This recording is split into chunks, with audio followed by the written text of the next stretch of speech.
കർത്താവിന് സ്തോത്രം. നമ്മൾ ദിവ്യ സ്വഭാവത്തിന് കൂട്ടാളികൾ എന്ന വിഷയത്തെക്കുറിച്ചാണ് പഠിച്ചുകൊണ്ടിരിക്കുന്നത്. അതിന് നമ്മൾ 2 പത്രോസ് 1-ാം അധ്യായത്തിന് 4-ാമത്തെ വാക്യത്തിൽ കർത്താവിൻ്റെ വചനം നമ്മളോട് ആവശ്യപ്പെടുന്നത് പോലെ ദിവ്യ സ്വഭാവത്തിന് കൂട്ടാളികളായി തീരുവാൻ ഇടവരുന്നു എന്ന വേദഭാഗം നമ്മൾ പഠിച്ചു. അതിൻ്റെ പല ഭാഗങ്ങൾ തൻ്റെ മഹത്വത്താലും വീര്യത്താലും നമ്മെ വിളിച്ചവൻ്റെ വിജ്ഞാനത്താൽ അവൻ്റെ ദിവ്യശക്തി ജീവനും ഭക്തിക്കും വേണ്ടിയതൊക്കെയും നമുക്ക് ദാനം ചെയ്തിരിക്കുന്നുവല്ലോ. 4-ാമത്തെ വാക്യത്തിൽ അവയാൽ അവൻ നമുക്ക് വിലയേറിയതും അതിമഹത്വമായ വാഗ്ദത്തങ്ങളും നൽകിയിരിക്കുന്നു. ഇവയാൽ നിങ്ങൾ ലോകത്തിൻ്റെ മോഹത്താലുള്ള നാശം വിട്ടൊഴിഞ്ഞ് ദിവ്യ സ്വഭാവത്തിന് കൂട്ടാളികളായി തീരുവാൻ ഇടവരുന്നു. അപ്പോൾ നമ്മൾ ഇന്നലെ പഠിച്ചത് ഈ ദിവ്യ സ്വഭാവം എന്താണ്, എന്താണ് അത്. നമുക്ക് ചില ഒരു ഡിസിപ്ലിൻസ് അല്ല, ശിക്ഷണമല്ല. ദൈവിക ശിക്ഷണങ്ങൾ, വേദപുസ്തകത്തിൻ്റെ ശിക്ഷണങ്ങൾ അല്ലെങ്കിൽ ബിബ്ലിക്കൽ ഡിസിപ്ലിൻസ്, ആത്മീക ശിക്ഷണങ്ങൾ നമ്മളെ ദിവ്യ സ്വഭാവത്തിന് കൂട്ടാളിയാകാൻ സഹായിക്കുമെങ്കിലും ശിക്ഷണം എന്ന് പറയുന്നത് സ്വഭാവമല്ല എന്ന് നമ്മൾ പറഞ്ഞു. അപ്പോൾ ഈ ശിക്ഷണം നമ്മളെ അതിനായി സഹായിക്കുമെങ്കിലും ശിക്ഷണം കൊണ്ട് ഉണ്ടാക്കിയെടുക്കാൻ കഴിയുന്ന ഒരു കാര്യമല്ല. മാങ്ങ കായ്ച്ച് ഒരു വൃക്ഷവും മാവാകത്തില്ല. മാവിന് മാത്രമേ മാങ്ങ കായ്ക്കാൻ പറ്റുള്ളൂ എന്ന് പറഞ്ഞതുപോലെ വീണ്ടും ജനിക്കാത്ത ഒരു വ്യക്തിക്ക് യേശുവിനെ മാറി നിന്ന് അനുകരിച്ച് യേശുവിനെ പോലെ ആകാൻ കഴിയില്ല. യേശുവിൽ നിന്ന് ജനിച്ചവന് മാത്രമേ യേശുവിനെ പോലെ ആകാൻ കഴിയുകയുള്ളൂ. ദൈവ സംസർഗം കൊണ്ടാണ് നമുക്ക് ദിവ്യ സ്വഭാവം ഉണ്ടാകുന്നത് എന്നുള്ളതാണ് നമ്മൾ ഇന്നലെ ആദ്യം നമ്മൾ കണ്ടത്. അതിനുശേഷം ഈ ദിവ്യ സ്വഭാവമല്ല എന്ന് പറയുന്നത് ക്രിസ്തുവിൻ്റെ സ്വഭാവത്തിൻ്റെ പ്രത്യേകത ഏറ്റവും വലുതായിട്ട് നമ്മൾ കണ്ടത് ഫിലിപ്പി ലേഖനം 4-ാം അധ്യായത്തിലും നമ്മൾ വായിച്ചൊരു കാര്യമുണ്ട്. അവൻ്റെ സ്വഭാവം അല്ലെങ്കിൽ അവൻ്റെ മൈൻഡ് എന്ന് പറയുന്നത്, അവൻ്റെ ഭാവം, ക്രിസ്തുവിലുള്ള ഭാവം എന്ന് പറയുന്നത് നമ്മൾ ഓരോരുത്തൻ സ്വന്തം ഗുണമല്ല മറ്റുള്ളവൻ്റെ ഗുണം കൂടെ നോക്കുക. നമുക്ക് വേണ്ടി തന്നെ ജീവിക്കുന്നതിന് പകരം മറ്റുള്ളവർക്ക് വേണ്ടി ജീവിക്കാൻ തുടങ്ങുക. ഞാൻ പറഞ്ഞല്ലോ, ഒരു യഥാർത്ഥ ക്രിസ്ത്യാനിയുടെ ഏറ്റവും വലിയ പ്രത്യേകത അവൻ എല്ലായ്പ്പോഴും മറ്റുള്ളവർക്ക് വേണ്ടി ജീവിക്കുന്നവനായിരിക്കും. കാര്യം യേശു അങ്ങനെയായിരുന്നു. യേശു എങ്ങനെയാണോ അങ്ങനെ ജീവിക്കുന്നതാണ് ദിവ്യ സ്വഭാവത്തിന് നമ്മൾ പങ്കാളികളാകുന്നത്, പാർട്ടേക്കേഴ്സ് ആകുന്നത്. അതുകൊണ്ട് സ്വാർത്ഥതയിൽ ജീവിക്കുന്ന ഒരു വ്യക്തി ദിവ്യ സ്വഭാവം പ്രകടമാക്കുന്നില്ല. യേശു ക്രിസ്തുവിന്റെ സ്വഭാവം പ്രകടമാക്കിയ പല പഴയ നിയമ വിശുദ്ധന്മാരും ഉണ്ട്. ഞാൻ പറഞ്ഞല്ലോ, വെളിപ്പാടുകൾ ഒരു പക്ഷേ യേശുവിൻ്റെ കാലഘട്ടത്തിലെ വെളിപ്പാടുകൾ അവർക്കില്ലായിരുന്നു. പക്ഷെ അനുസരണത്തിൻ്റെ കാര്യത്തിൽ നമ്മളെ വെല്ലുന്ന അനുസരണം അവർക്ക് ഉണ്ടായിരുന്നു. വെളിപ്പാടുകൾ ആവശ്യമാണ്. നമുക്ക് ദൈവം വെളിപ്പാടുകളെ തന്നു, അതോടൊത്ത് നമുക്ക് കർത്താവിന് സ്തോത്രം ചെയ്യാം. എന്നാൽ നമുക്ക് ലഭിക്കുന്ന വെളിപ്പാടുകൾക്ക് അപ്പുറത്ത് അനുസരണം ആവശ്യമാണ്. വിശ്വാസത്തിനും അപ്പുറത്ത് അനുസരണം ആവശ്യമാണ്. ഞാൻ പല മെസ്സേജസിലും പറഞ്ഞൊരു കാര്യമുണ്ട്. നമ്മുടെ ഒരു ചിന്ത വിശ്വസിച്ചാൽ എല്ലാം കഴിഞ്ഞെന്നാണ്. അപ്പോൾ ഞാൻ ഇപ്പോഴത്തെ പുതിയ കൃപയുടെ സുവിശേഷകരെന്ന് പറയുന്ന ആളുകൾ, അവർ കൃപയുടെ സുവിശേഷകരൊന്നുമല്ല, അവർ പാപത്തിൻ്റെ ശുശ്രൂഷകരാണ് അല്ലെങ്കിൽ സുവിശേഷകരാണ്. പാപം ചെയ്താൽ കുഴപ്പമില്ലെന്ന് പറയുന്നതാണോ കൃപയുടെ സുവിശേഷം? അതൊന്നുമല്ല. അത് പോട്ടെ. ഞാൻ പറഞ്ഞത്, അവർ പറയുന്നതനുസരിച്ച് what is the most important thing? Believing in Jesus. Even if you commit a sin, നിങ്ങൾ പാപം ചെയ്താലും കുഴപ്പമില്ല. അകത്ത് പെൺവാണിഭം നടന്നാലും പുറത്ത് രക്തം ഉണ്ടോ എന്നുള്ളതാണ് വിഷയം എന്ന് പറയുന്ന ആളുകൾ, ഞാൻ പറഞ്ഞത്, അത് വേദപുസ്തകത്തിന്റെ ചിന്തയല്ല. അതുപോലെ നമുക്കൊരു ചിന്തയുണ്ട്, എന്തോ ചെയ്താലും കുഴപ്പമില്ല, എന്തോ മതി, വിശ്വാസം മതിയെന്ന്.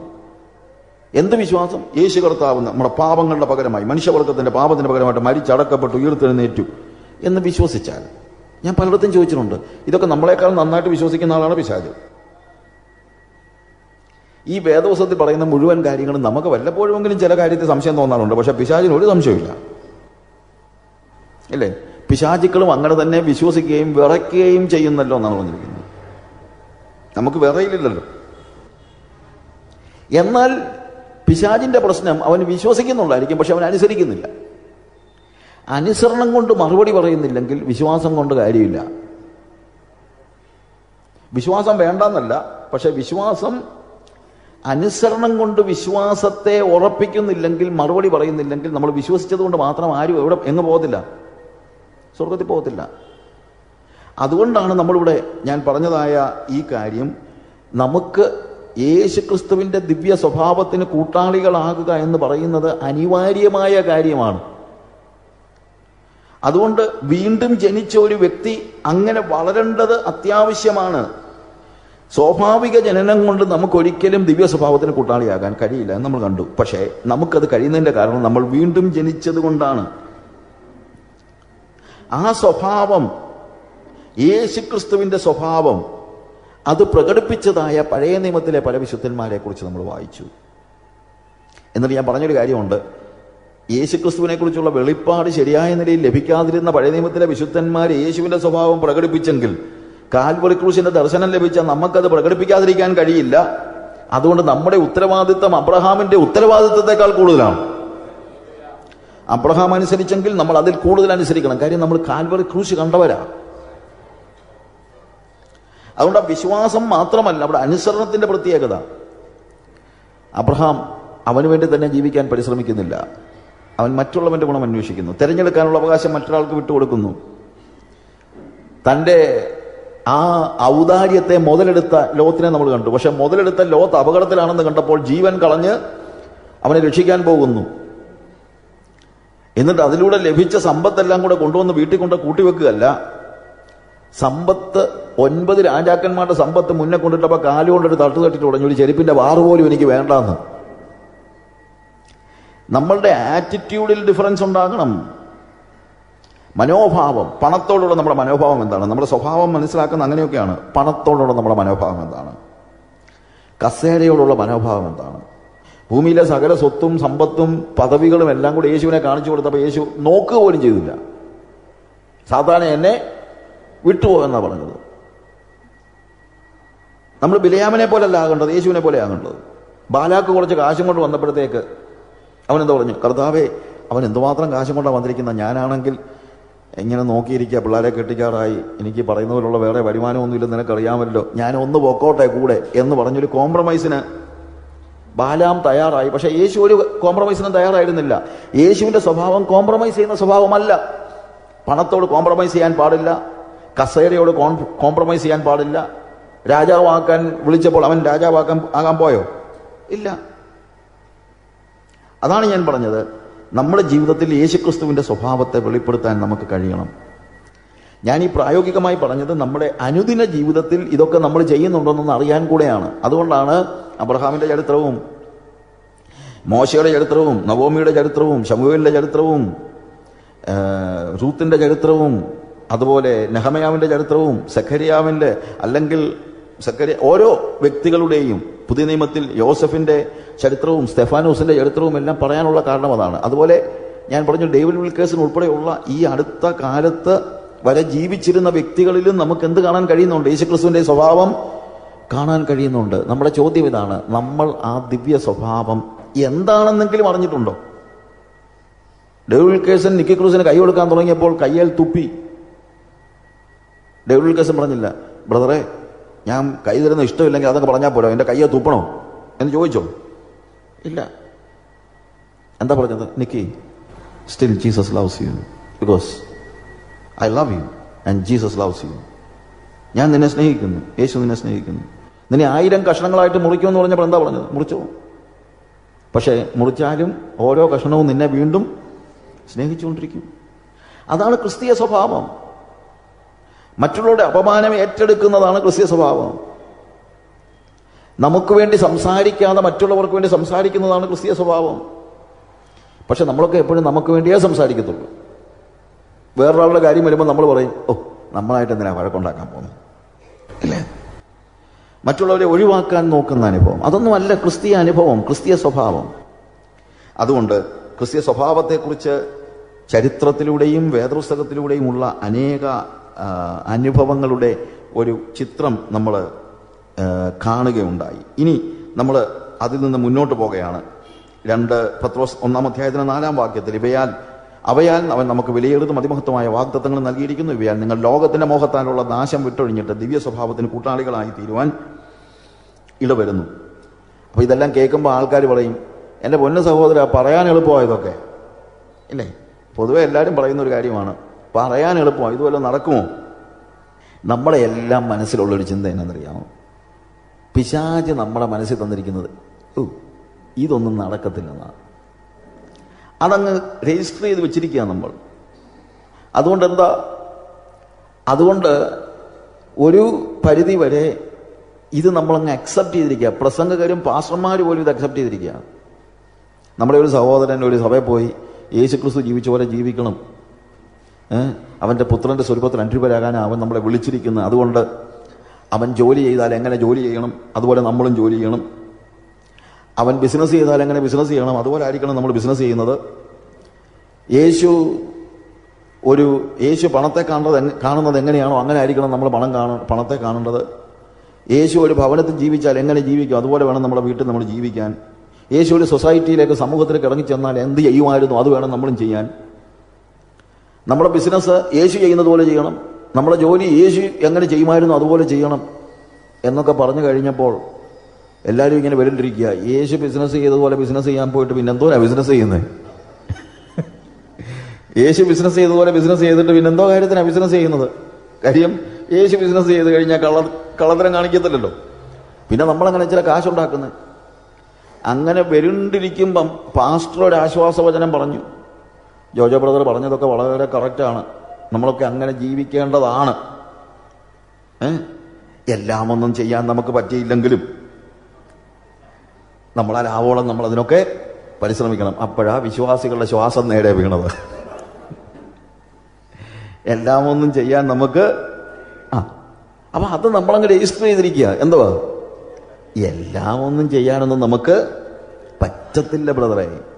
അപ്പോൾ ഇത് വേദപുസ്തക പ്രകാരം ശരിയാണ് നമ്മൾ പറയും, പക്ഷേ ഇത് പ്രയോഗിക്കാൻ കഴിയില്ലെന്നാണ് നമ്മൾ രജിസ്റ്റർ ചെയ്തിരിക്കുന്നത്. അത് പിശാച് നമ്മളോട് പറയുന്ന ഒരു കള്ളത്തരമാണ്.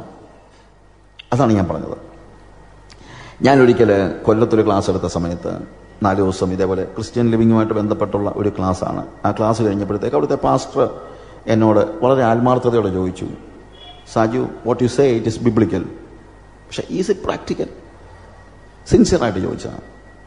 35 വർഷം കർത്താവിൻ്റെ ശുശ്രൂഷയിലായിരുന്ന ഒരാളാണ്. ഞാൻ അദ്ദേഹത്തെ ഒത്തിരി അപ്രീഷിയേറ്റ് ചെയ്യുന്നു. കാര്യം സാധാരണക്കാരാണെങ്കിൽ ഇതൊക്കെ ഞാൻ അനുസരിക്കുന്നുണ്ടേ, പിന്നെ എൻ്റെ ജനങ്ങളൊക്കെ ഒന്ന് മനസ്സിലാക്കിക്കൊണ്ടെന്ന് വെച്ച് ഇയാളെ വിളിച്ചെന്നുള്ളതേ ഉള്ളൂ, ഇതൊന്നും എനിക്കുള്ളതല്ലെന്നുള്ള ഒരു ചിന്തയായിരിക്കും പൊതുവേ ഉള്ളത്. പക്ഷേ ഇദ്ദേഹം അതല്ല പറഞ്ഞത്. എനിക്കൊരു സംശയം, ഇങ്ങനെ വല്ലതും ജീവിക്കാൻ പറ്റുമോ? അപ്പം ഞാൻ അദ്ദേഹത്തോട് പറഞ്ഞു, പാസ്റ്ററെ, അതിൻ്റെ പ്രോബ്ലം എന്നു ചോദിച്ചു കഴിഞ്ഞാൽ നമ്മൾ ഐഡിയൽ ക്രിസ്ത്യൻ ലിവിങ്, പാസ്റ്റർ പറഞ്ഞല്ലോ ഇതാണ് ബിബ്ലിക്കൽ. അദ്ദേഹം പറഞ്ഞു, യെസ്, ഇങ്ങനെ ജീവിക്കുകയാണ് ഇങ്ങനെ ജീവിക്കേണ്ടത്. പക്ഷേ എൻ്റെ ചോദ്യം, ഇതുവല്ലതും നടക്കുമോ? അദ്ദേഹം സ്വാഭാവികമായി ചോദിച്ച ചോദ്യമാണ്. ഞാൻ പറഞ്ഞു, നമുക്ക് ഈ സംശയം ഉണ്ടാകാൻ കാരണം നമ്മൾ ബിബ്ലിക്കൽ ലിവിങ്ങിൽ നിന്ന് ഒത്തിരി ദൂരെ ആയിപ്പോയി. ഞാൻ പറഞ്ഞ് മനസ്സിലാക്കണം.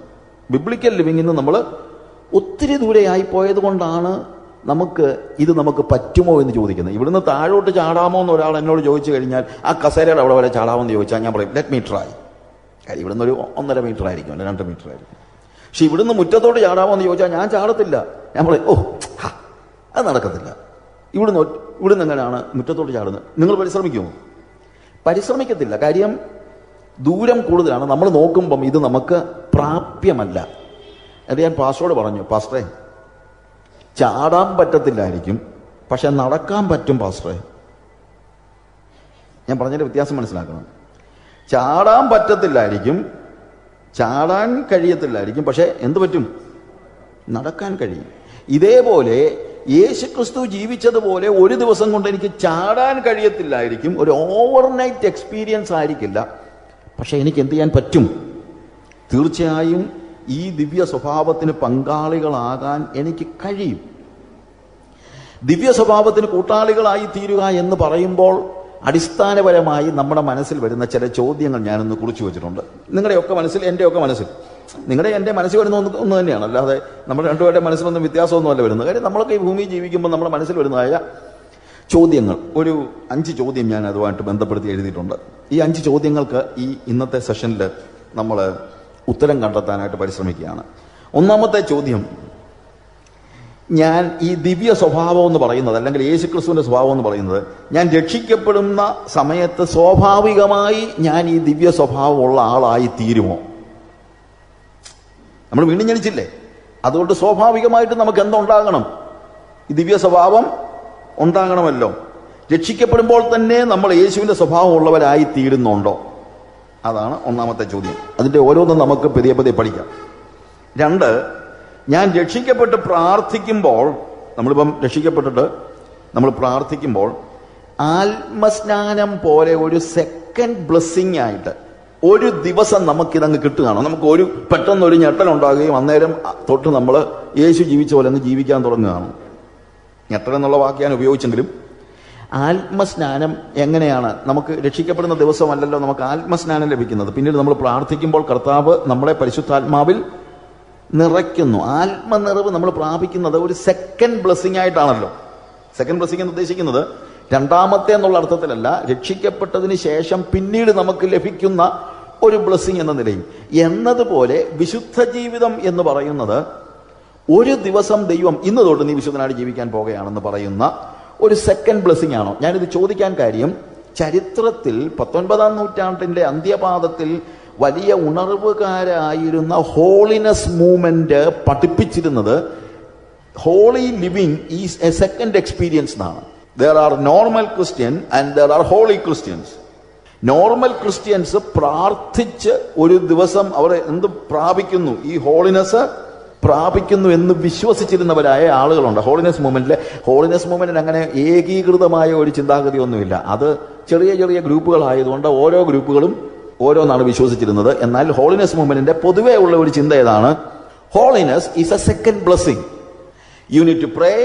നമ്മൾ പ്രാർത്ഥിക്കുക, ഒരു ദിവസം നമ്മൾ ഹോളി ലിവിങ്ങിലേക്ക് പ്രവേശിക്കുന്നു. അതാണ് രണ്ടാമത്തെ ചോദ്യം. അങ്ങനെ കിട്ടുന്ന ഒരു രണ്ടാം എക്സ്പീരിയൻസ് ആണോ? മൂന്നാമത്തേത്, ഇത് ഇൻസ്റ്റന്റ് ആയിട്ട് കിട്ടുന്നതാണോ അതോ ഒരു പ്രോസസ്സാണോ? ഒരു ദിവസം പെട്ടെന്ന് ഇൻസ്റ്റന്റ് ആയിട്ട് മോനെ ഞാൻ നിന്നെ വിശുദ്ധനാക്കിയിരിക്കുന്നു എന്ന് ഇൻസ്റ്റന്റ് ആയിട്ട് ഒരു ദിവസം തൊട്ട് നമ്മൾ അങ്ങ് ആകുന്നതാണോ അതോ ക്രമേണ ഗ്രാജുവലായിട്ട് ഒരു പ്രക്രിയയാണോ, ഒരു പ്രോസസ്സാണോ? മൂന്നാമത്തെ ചോദ്യം. നാലാമത്തെ ചോദ്യം, ഇനി ഇതൊരു പ്രോസസ് ആണെങ്കിൽ ഞാനിങ്ങനെ പരിശ്രമിച്ച് എന്നെങ്കിലും ഞാനിങ്ങനെ ആകുമോ അതോ ഇതൊരു പാഴ്വേലയാണോ? അത് നമ്മളെല്ലാം ചോദ്യമാണ് പലപ്പോഴും, അല്ലേ?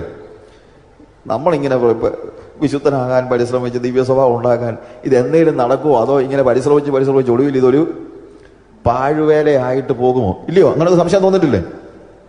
ഇല്ലേ? എൻ്റെ മനസ്സിൽ തോന്നിയ സംശയങ്ങളൊക്കെ ഞാൻ എഴുതി വെച്ചത് കേട്ടോ. ഇനിയിപ്പോൾ നിങ്ങൾക്ക് അങ്ങനെയൊന്നും ഇല്ലെങ്കിൽ എനിക്കറിയില്ല. അപ്പൊ അതൊരു ചോദ്യമാണ്. എന്നെങ്കിലും എനിക്കതിന് കഴിയുമോ അതോ ഇതൊരു പാഴ്വേലയാണോ? അഞ്ചാമത്തെ ചോദ്യം, ഇതിൽ എനിക്ക് എന്തെങ്കിലും ചെയ്യാനുണ്ടോ അതോ എൻ്റെ യാതൊരു പങ്കാളിത്തവും ഇല്ലാതെ ദൈവം ഒരു ദിവസം പെട്ടെന്ന് എന്നെ വിശുദ്ധീകരിക്കുകയാണോ അതോ ദൈവം എനിക്ക് നൽകുന്ന ഒരു എന്താ ഇൻസ്റ്റന്റ് ഗിഫ്റ്റ് ആണോ? എനിക്കൊന്നും ചെയ്യാനില്ല, അങ്ങനെയാണോ? അതോ ഈ കാര്യത്തിൽ, അതായത് വിശുദ്ധ ജീവിതത്തിന്, ദിവ്യ സ്വഭാവത്തിന് എൻ്റെ പങ്കാളിത്തം ആവശ്യമുണ്ടോ? ഈ 5 ചോദ്യങ്ങൾക്കുള്ള ഉത്തരങ്ങളാണ് നമ്മൾ കണ്ടുപിടിക്കാനായിട്ട് പരിശ്രമിക്കുന്നത്.